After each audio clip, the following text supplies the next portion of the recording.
سبحان اللہ الحمد للہ اللہ اکبر۔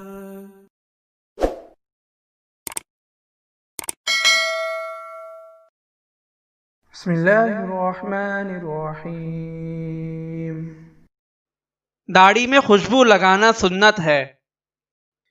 حضرت سلمہ بن اکوع رضی اللہ تعالی عنہ سے روایت ہے کہ آپ صلی اللہ علیہ وسلم مشک سر اور داڑھی میں لگاتے۔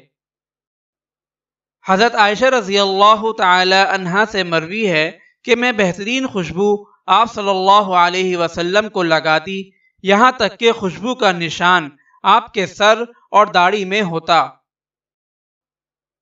فائدہ: معلوم ہوا کہ تیل یا عطر وغیرہ داڑھی پر ملنا اور لگانا درست ہے، مگر خوشبو کو چہرے پر ملنے سے منع کیا گیا ہے کیونکہ اس میں تزئین ہے۔ اگر آپ اس صدقہ جاریہ میں شامل ہونا چاہتے ہیں تو چینل کو سبسکرائب کریں اور لائک اور شیئر کرنا نہ بھولیں۔ جزاک اللہ خیرا۔